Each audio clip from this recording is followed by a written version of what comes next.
Hey everyone, Jared James here, and welcome to episode 72 of the Jared James Show, the hashtag Jared James Show. As always, guys, give this a thumbs up, make sure you leave a comment, subscribe while you're here, turn on notifications, and share this with someone that you think would benefit from it. Today, I want to talk about something that is near and dear to my heart, and I think is near and dear to so many of your hearts as well, which is 5 ways, and I might even do a little bonus at the end, 5 ways to recharge from your busy life, right? If I could see you right now, I would ask the question, how many of you have a busy life? I would assume that is almost every single one of you, because one thing we all have in common, it doesn't matter if you are a stay-at-home mom, a stay-at-home parent, if you are an entrepreneur that runs a business, whether you are whatever you happen to be, everyone's got busy lives, right? And sometimes it's tough to recharge, both because of the outside world and because of, let's face it, the constraints that we put on ourselves, okay? And so this is something I can speak, from personal experience on. I'm going to talk about 5 things, and then I might even throw a bonus at the end. I'm still working that out in my head right now. But number 1, the first way that I would talk about, ways to recharge from a busy life, develop patterns that are about you and no one else. Okay, so number 1 is develop patterns that are simply about you and nobody else, right? It's a big one because a lot of times when you have this busy life syndrome, this whole thing going on, your whole world is about everybody else, and it comes from a good place, but it's not good for you.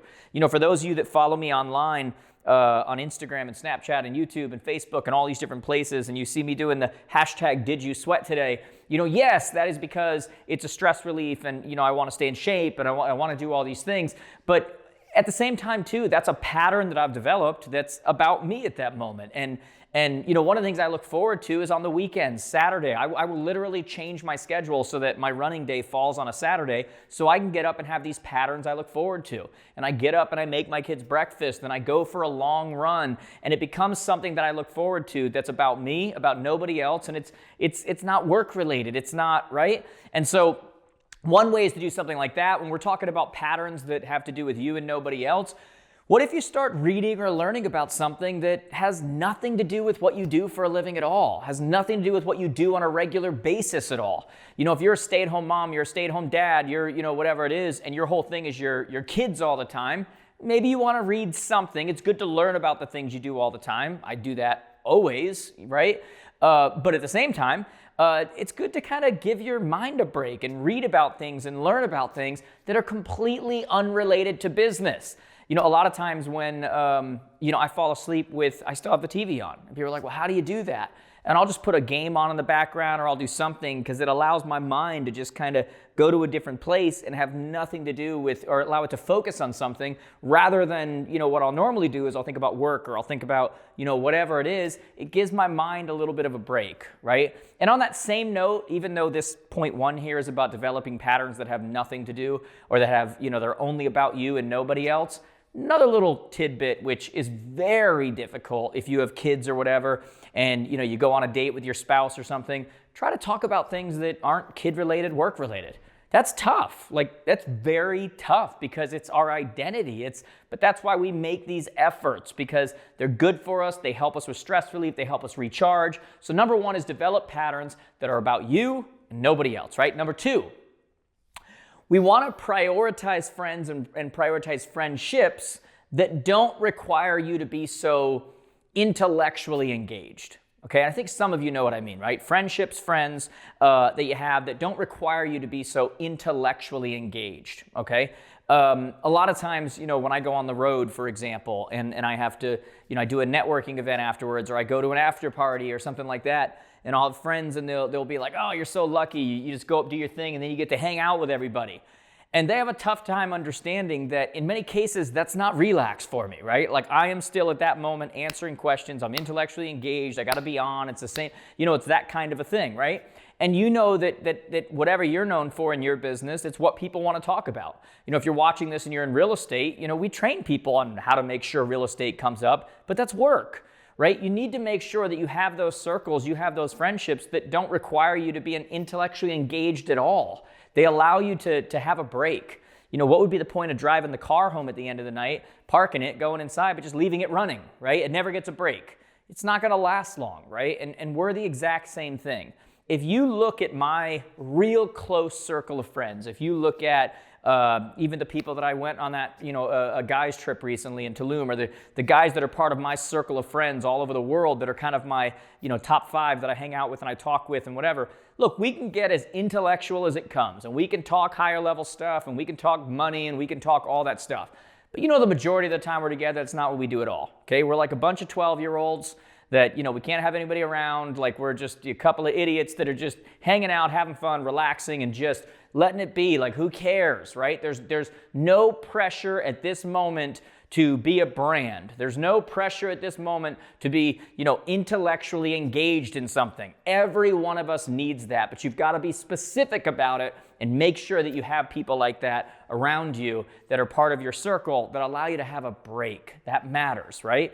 Number 3, pick up a hobby, right? Pick up a hobby. I put something out recently, and I was showing, everybody how, I've started helping my wife cook things and such, and they're like, wow, you cook? And I'm like, not really, I'm trying, I'm doing things. And a lot of people were surprised to see that. And for me, it's such a departure from my normal life or my normal stuff or what, my normal tendencies or my normal skills, that it's actually kind of, it seems weird, but like a nice break.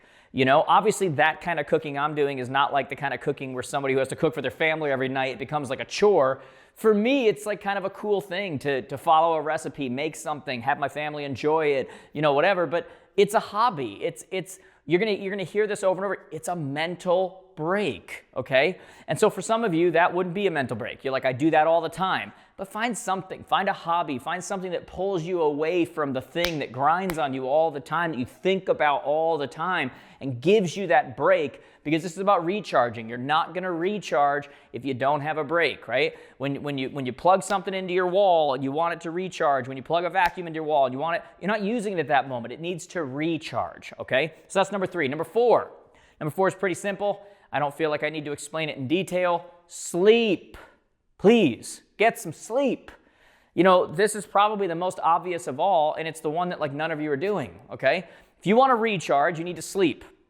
We have gone through this culture, this last 10 years, 15 years, where we are just hustle, hustle, hustle, hustle. I work 28 out of 24 hours. I work, all I do is go, go, go. And it's just like, great. Oh, wow, you're winning. That's awesome. Whatever. That's not good. Like, you need rest. Your body, this isn't even like what you want to do, what you don't want to do. Like, if you want to live, you have to sleep, right? If you want to live long term, you have to sleep. If you want to avoid disease and other things, you have to sleep, right? So that means that we start to create those patterns again. What time do we go to bed? What time do we get up? And for God's sakes, on the weekend, if you don't have something you've got to get up for or whatever, send the kids away, lock them off from the room, take some melatonin.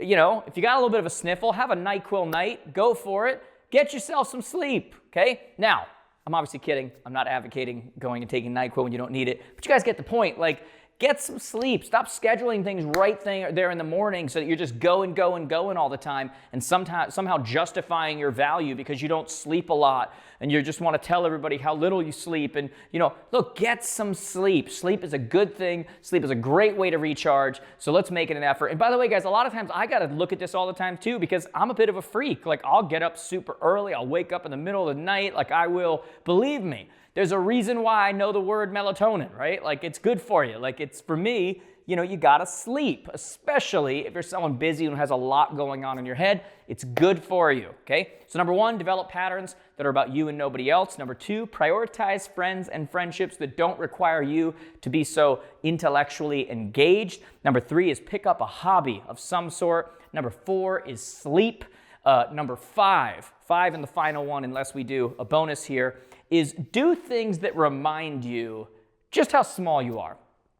Now, I know that goes counter to what a lot of you would expect to hear. You're big, you're important, you're amazing, you're special, you are somebody, all these kinds of things. I get it. This isn't the message your grandmother would give you. I understand. But in the scope of everything, people who are busy, their whole world is about them. And they get this overinflated idea of who they are, and this overinflated idea of how important they are in the universe, and this inflated idea of, what's going to happen if they don't do everything they're supposed to do and the world is going to fall apart.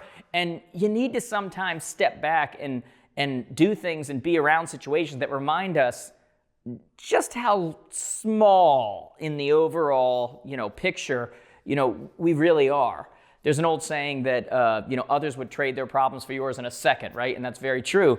But when I talk about doing things that make you feel small, I'm talking, look, I go to church every week, I watch the stuff, and there's a lot of reasons for that from a spiritual sense, but it's also nice to identify with the idea that, hey, I'm one of 7 billion right now. There's an overall bigger picture, right? Whatever your thing is, whether that's meditation, I don't care what your thing is, you need to be reminded sometimes that you are not the center of the universe, that the world does not fall apart, that every single day of your life is not a blockbuster movie where somebody is moving on to ruin the world if you don't get this thing out of their hand, and if you don't do everything you can do with the hours you're awake, everything's going to be over. Sometimes we need to be reminded of that the world moves on regardless. We need to take ourselves a little less serious. We need to step back and understand that self-care, our health, everything else is way more important than getting in every second of the day, of the minute, of the hour, of the whatever for that day. Sometimes we've got to be surrounded by things that remind us of that, right? And that can be through what I talked about. There's church, there's meditation. It's not a bad idea, and this sounds weird, to add something to your schedule when you're trying to recharge, but to get involved in things that are outside of yourself. You can call them charity things, you can call them, whatever you want, but getting involved in things, that make you focus on how fortunate you are, make you focus on, how you can have more of an impact in this world on more than just the work stuff you're doing all day. Make you focus on just how, in the scope of things, how small we are. You always want to have those kinds of things going on. And one of the things I'd remind you on this same point when we're talking about doing things that remind you how small you are, I want you to remember something very important, right? If you're watching this right now, because sometimes, we get overworked, we get tired, we get busy, and we tend to overinflate what's going on, not only ourselves, but the problems and our problems and, all of this kind of stuff. And yet I want you to remember that if you're watching me right now, it means that there has never been a problem in your life that there wasn't a solution to, that you didn't overcome, that you're still here, right? Never a problem in this world. Like when you look around, right? You look around, birds of the air, they have food, they have somehow things just continue to go on. So if you're watching this right now, I want you to remember, and you tend to make a bigger deal about things than they tend to be, there's never been a problem that's come up in your life that hasn't been handled, that hasn't somehow either gone away, been handled. It wasn't the end of you because you're watching this right now. It's an important point to remind ourselves of, okay? Now, I am going to give a bonus, okay? So I don't know if I'll call it number 6, but I'll give you guys a little bonus. We talked about 5 ways to recharge, but I think this really belongs in there as I was thinking through it as I'm talking about these other things. Here's another great way to recharge. One of my rules, and one of the things that almost always goes on in my life outside of my trips for work and that kind of stuff, is I almost always have a trip set up that has nothing to do with work at all, right? Like nothing. Because one of the great principles of our life, one of the great principles of our world that not enough people really follow, is that you always need something to look forward to. Always. Like, how amazing do you feel when you have something to look forward to? From the moment you were a child, remember when you were looking forward to Christmas? Remember when you're looking forward to that vacation? Remember when you're looking forward to the person that's coming over that night? Remember when you're looking forward? We as people need something to look forward to, okay? So whether that's a guy's or a girl's trip that you've set up, whether that's a vacation with the family, whether that's a night out without, whatever it is, you need to always have something set up that you're looking forward to, and you need to bring it to focus at all times because it's amazing what it does to your state of mind. All state of mind comes from focus, right? Like nobody listens to Coldplay Fix You and is vibrant and energized, at the end of that song, right? Like because it puts us in a certain place, right?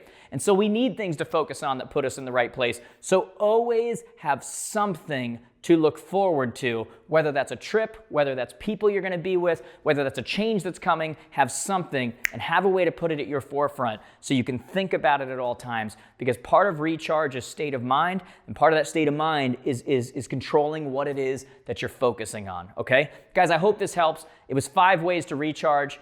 from your busy life, but it was really 6 if we count that last one, which should be counted. I hope you enjoyed this, guys. Do me a favor, put a comment below. Let me know which one of these you're going to start implementing. Let me know if I missed something, right? I'm sure there's a lot of other things, so you guys can do that as well. Give it a thumbs up. Make sure you're subscribed. Thanks so much for watching. I'll see you soon.